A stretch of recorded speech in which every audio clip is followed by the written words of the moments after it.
الحمد للہ وکفا والصلاة والسلام علی عباده الذین اصطفى، خصوصاً علی افضلہم وخاتم النبیین محمد الامین وعلی آلہ وصحبہ اجمعین. اما بعد فقد قال اللہ تبارک وتعالی کما ورد فی سورة الحدید: اعوذ باللہ من الشیطان الرجیم، بسم اللہ الرحمن الرحیم. سبح للہ ما فی السماوات والارض وهو العزیز الحکیم. لہ ملک السماوات والارض یحیی ویمیت وهو علی کل شیء قدیر. هو الاول والآخر والظاہر والباطن وهو بكل شيء عليم. هو الذي خلق السماوات والأرض في 6 أيام ثم استوى على العرش يعلم ما يلج في الأرض وما يخرج منها وما ينزل من السماء وما يعرج فيها وهو معكم أينما كنتم والله بما تعملون بصير.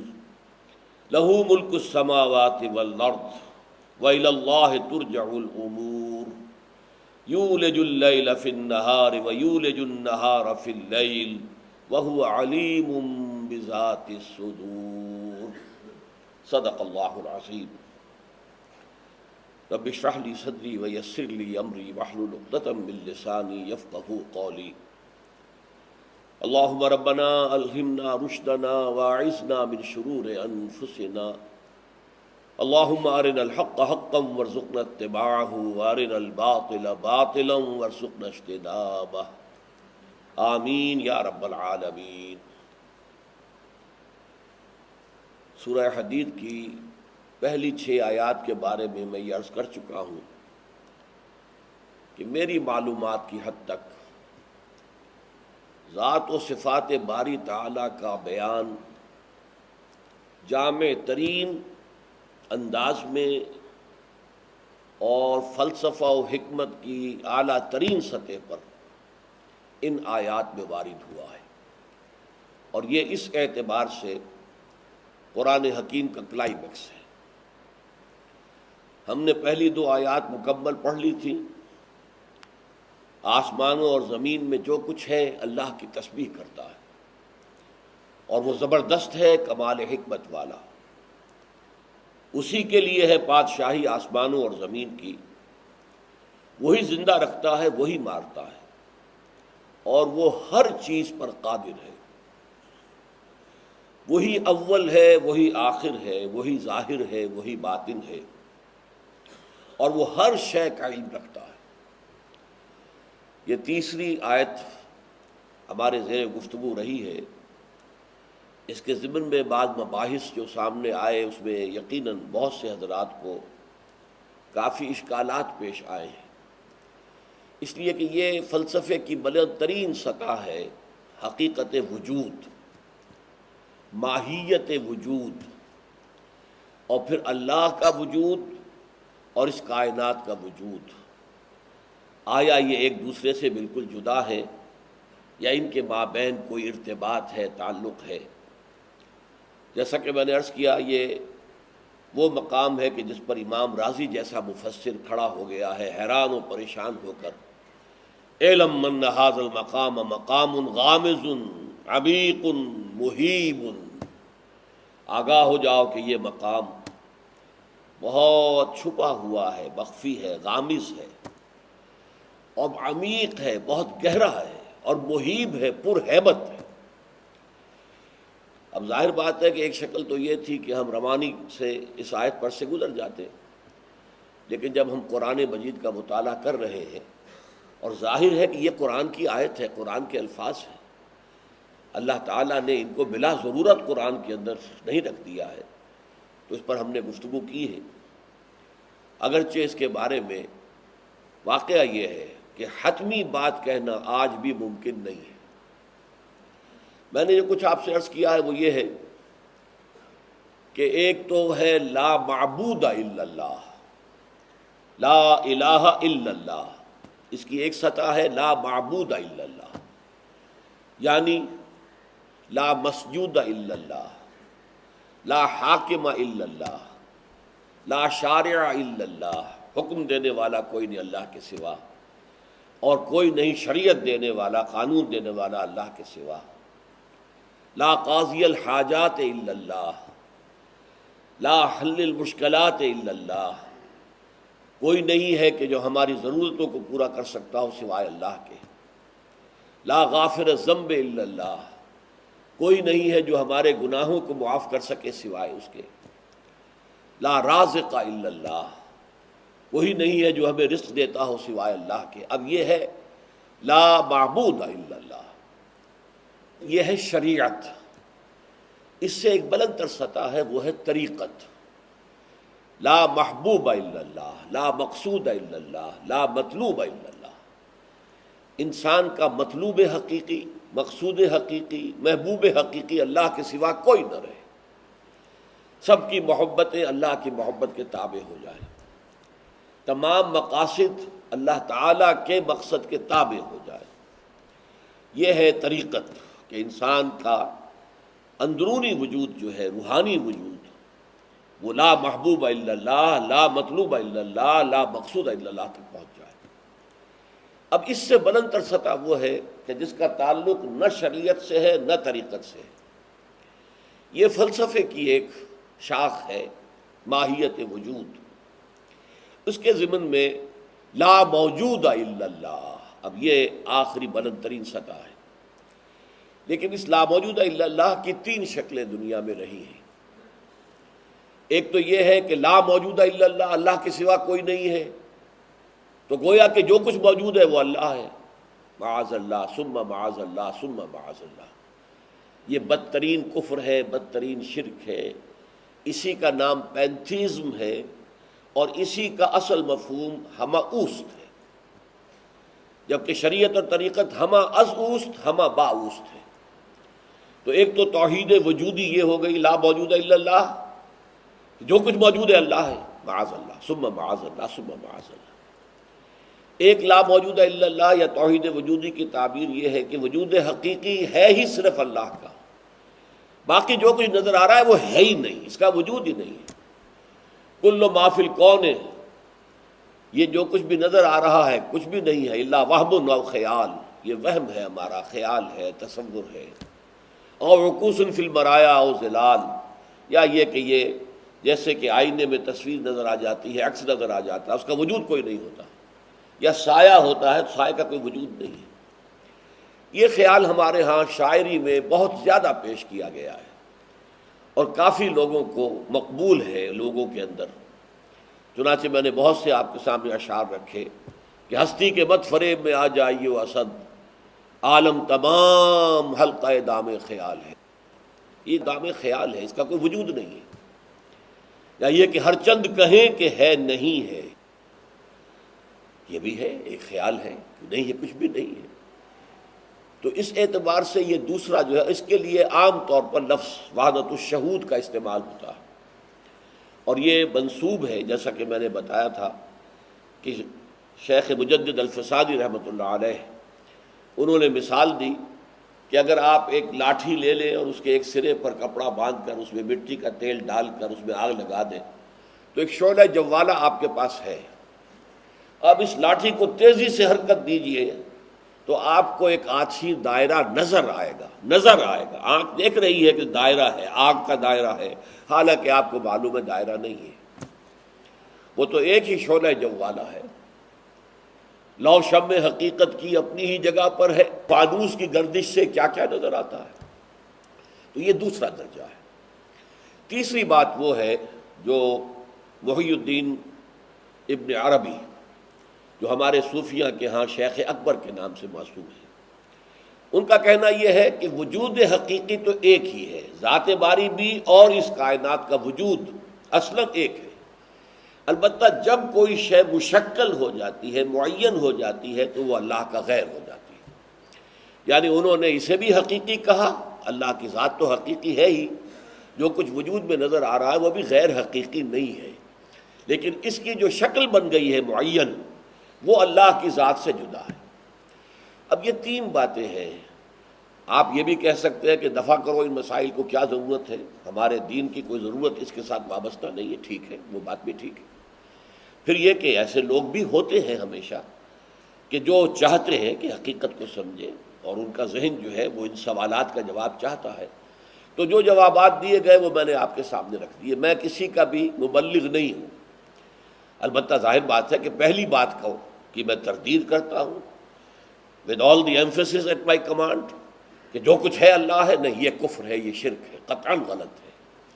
البتہ یہ ہے کہ وحدت الشہود یا وحدت الوجود کی دو تعبیرات میں سے آپ کو جو پسند آئے آپ قبول کر لیں، کوئی بھی پسند نہ آئے اس کو پھینک دیجیے۔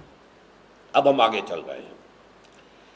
هو الاول والآخر والظاہر والباطن وهو بكل شيء علیم، اور وہ ہر چیز کا علم رکھتا ہے۔ اب سیدھی سی بات یہ ہے کہ اگر تو وہ وجود جو ہے ماہیت وجود کے اعتبار سے اللہ تعالیٰ کا وجود جو ہے اس کائنات کے وجود سے کہیں جدا نہیں ہے۔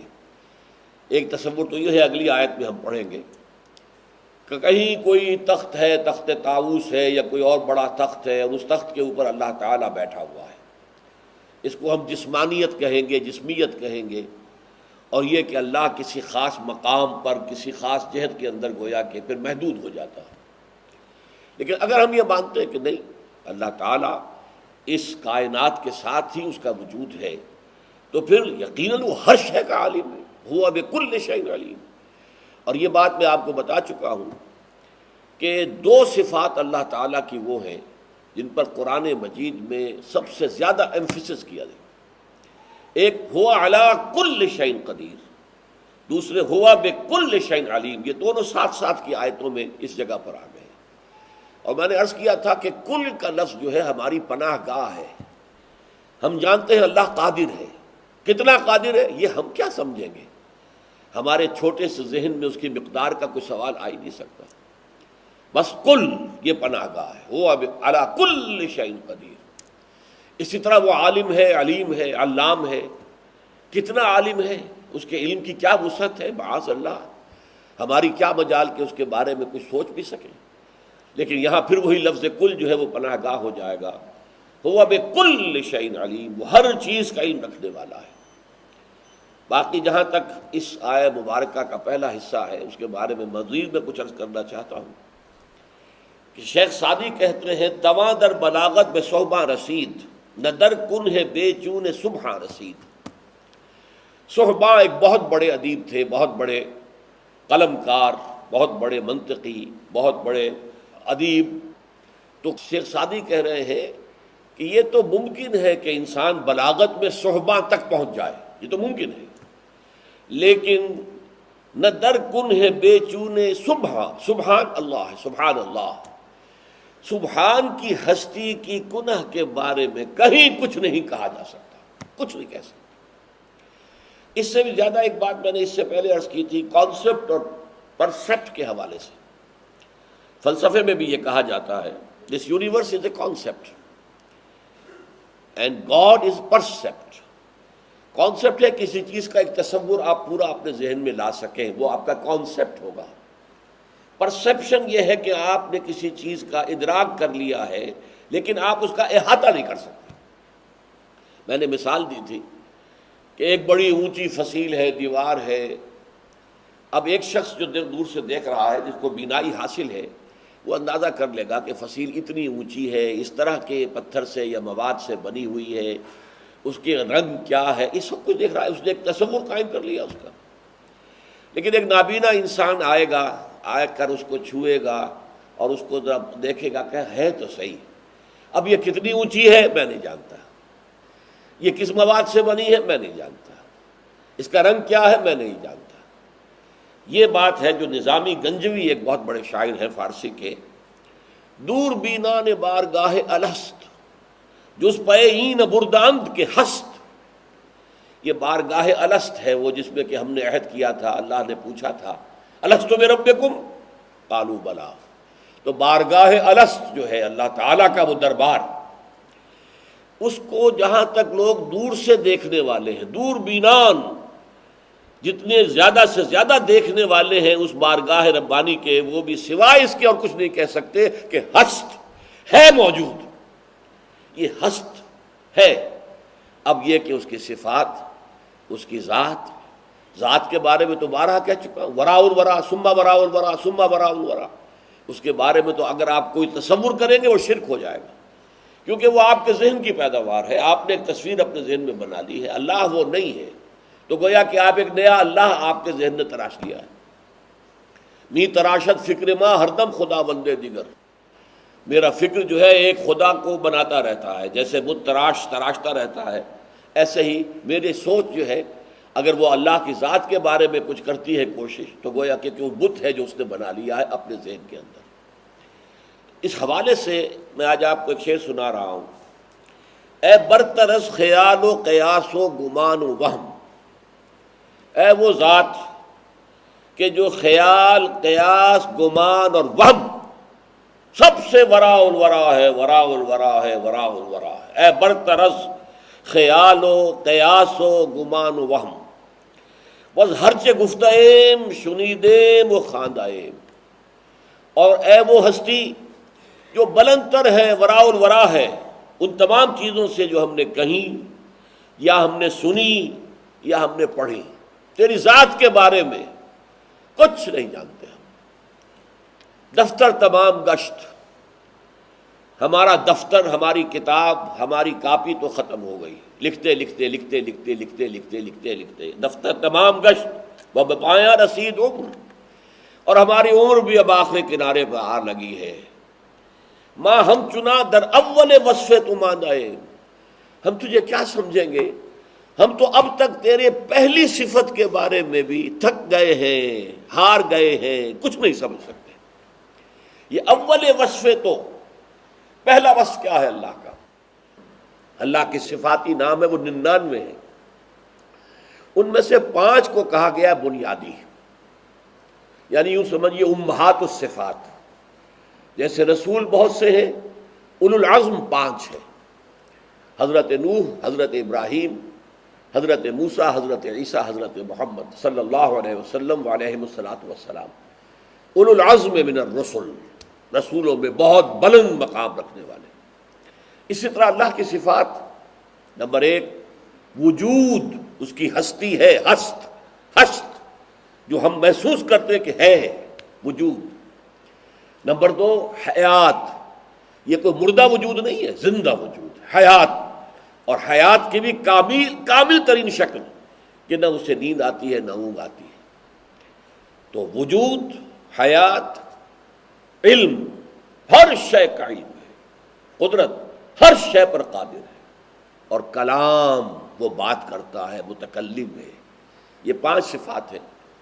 تو اولین صفت کون سی ہے؟ وجود۔ اور وجود باری تعالیٰ کے بارے ہی میں آج تک سارے فلسفی، سارے منطقی، سارے متکلمین وہ سب کے سب درماندہ ہیں، تھکے پڑے ہیں، ان میں کچھ بات کہنے کی ہمت نہیں ہے۔ امام راضی کہہ رہے ہیں: اعلم ان ھذا المقام مقام غامض معمیق مہیب۔ تو یہ ہے هو الاول والآخر والظاہر والباطن وهو بكل شيء علیم۔ هو الذی خلق السماوات والارض فی 6 ایام، وہی ہے جس نے پیدا کیا آسمانوں اور زمین کو 6 دنوں میں۔ یہ کائنات کی تخلیق 6 دن، یہ تورات سے بھی ثابت ہے اور قرآن مجید میں 7 مرتبہ آیا، لیکن ان 6 دنوں کی حقیقت ہم نہیں سمجھ سکتے۔ قرآن مجید میں یہ بھی بیان ہوا ہے کہ اللہ تعالیٰ کا ایک دن تمہارے 1000 سال کے برابر ہے، اور ایک جگہ پر یہ بھی آیا ہے 50,000 سنہ، وہ قیامت کا دن جو ہوگا وہ 50,000 برس کا ہوگا۔ تو یوں سمجھیے کہ دن جو ہے، ایک ہمارا دن کا کانسیپٹ ہے، وہ ہماری زمین کی ایک گردش ہے، 1 روٹیشن۔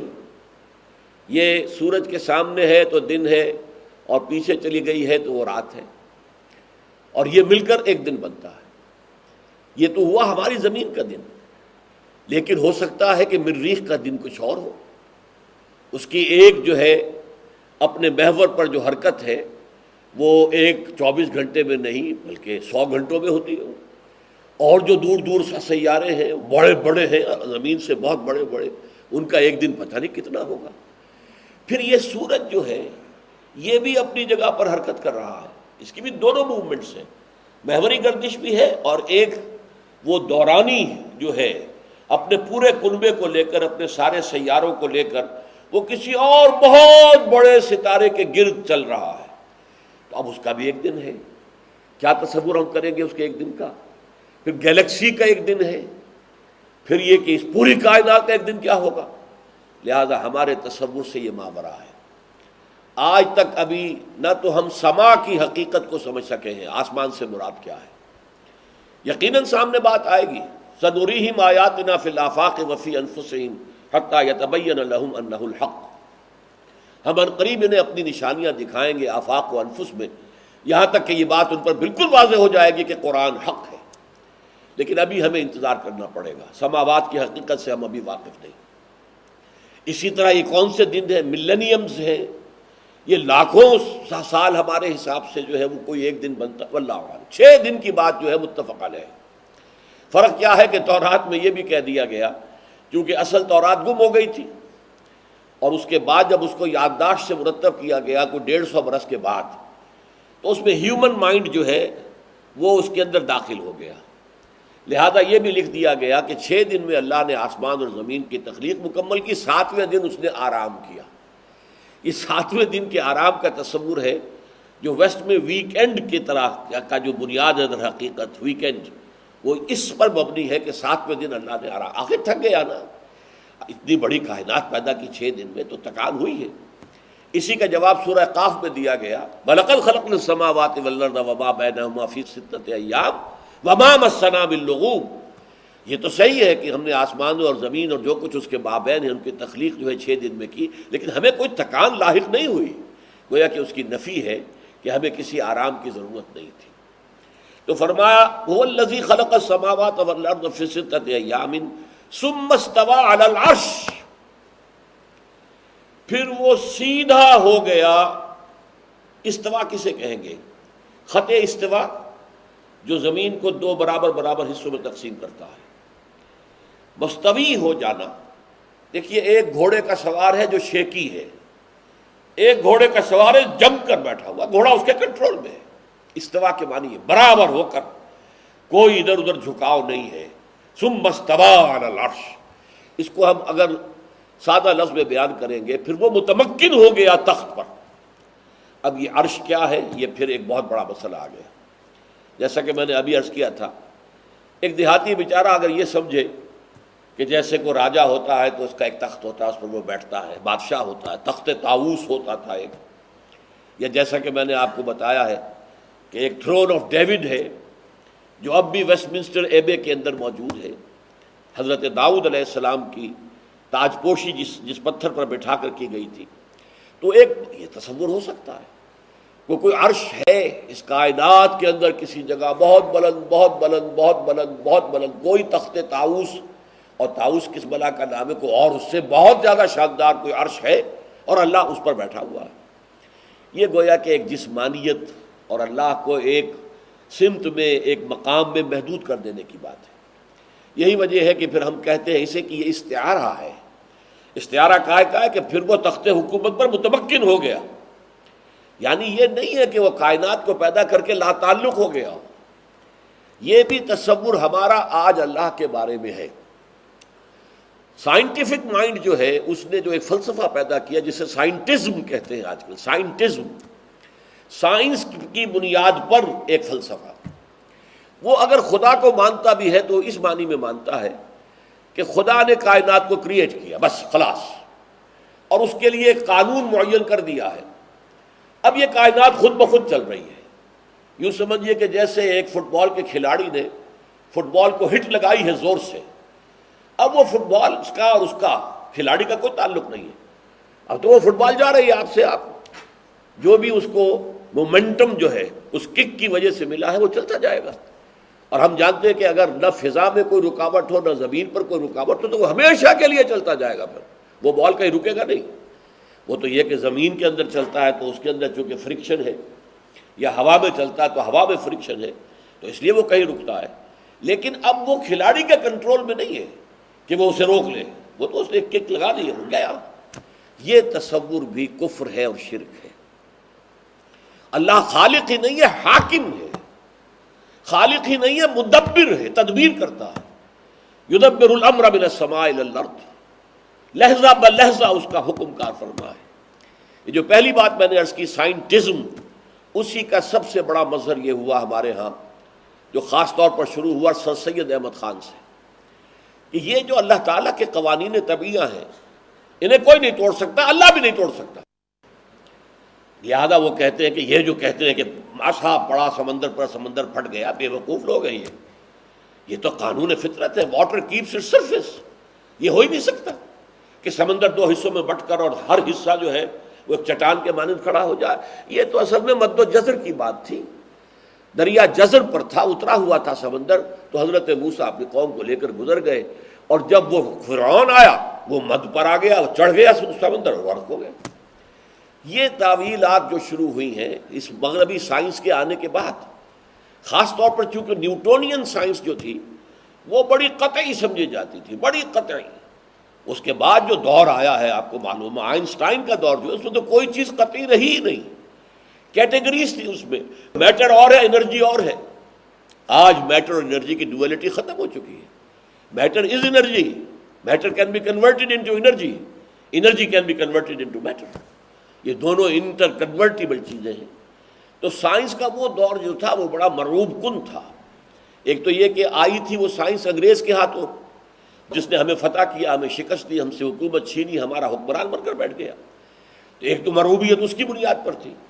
پھر سائنس واقعتاً ایسی شے تھی کہ جس کی بنا پر کم سے کم یہ کہ سٹیم انجن تو اس سے پہلے ہی ایجاد ہو چکے تھے، چھک چھک کرتی ہوئی گاڑیاں چل رہی ہیں، تو ہمیں تو ظاہر بات ہے کہ آنکھیں دیکھ کر جو ہیں وہ مبہوت ہو کر رہ گئی۔ تو اس لیے اتنی تعبیریں کی گئی ہیں۔ معجزات کا انکار جو ہے، ہم یہ مانتے ہیں کہ اللہ نے بنایا، اللہ نے قانون بنایا، قانون کے مطابق کائنات چلتی رہے گی، لیکن اللہ جب چاہے گا قانون توڑ دے گا، اسی کا بنایا ہوا وہ مختار مطلق ہے۔ ایسا نہیں ہے کہ قانون بنانے کے بعد physical and chemical laws of chemical and physical change, یہ بنانے کے بعد اس کا ہاتھ بن گیا، اب میں کیا کروں، میں تو کچھ نہیں کر سکتا، میں نے تو طے کر دیا ہے کہ پانی اپنی سطح برقرار رکھے گا، اب کیسے اس سمندر سے گزاروں بنی اسرائیل کو؟ نہیں، اللہ تعالیٰ جب چاہے اس قانون کو توڑ کر اور اپنی قدرت خصوصی کا اظہار کر سکتا ہے۔ آگ جلاتی ہے اور جلائے گی، ہمیشہ جلاتی ہے، لیکن جب اللہ چاہے گا نہیں جلائے گی۔ یا نارو کونی بردن وسلام علی ابراہیم، اے آگ ٹھنڈی ہو جا اور سلامتی بن جائے ابراہیم کے حق میں، اور ہو گئے۔ تو معجزات کا انکار جو ہے، جسے ہمارے ہاں کہا گیا تھا، میں آج جس کے لیے لفظ سائنٹزم استعمال کر رہا ہوں، یہ ایک فلسفی ہے آج کل، جو سائنس کو اصل شے مان کر اس کے اوپر ایک فلسفے کو کھڑا کرتی ہے۔ اس سے پہلے ہمارے ہاں اس کے لیے لفظ تھا نیچریت، نیچر کے قوانین، یہ لاز آف نیچر، نیچریت۔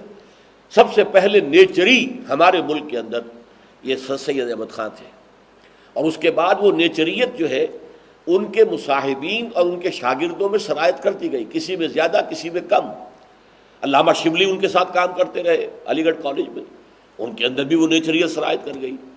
مولانا حمید الدین فراہی ان کے ساتھ کام کرتے رہے، اور وہ ایک شخص ایسا تھا جیسے یہاں ہمارے ہاں خلیفہ عبد الحکیم ہوتے تھے، بڑی زوردار شخصیت تھی۔ یہ جو ادارہ ثقافت اسلامیہ جو بھی اس میں گیا، ہر چہ در کان نمک رفت نمک شد، وہ ظاہر بات ہے کہ خلیفہ عبد الحکیم صاحب کے نظریات کے سانچے میں ڈل گیا۔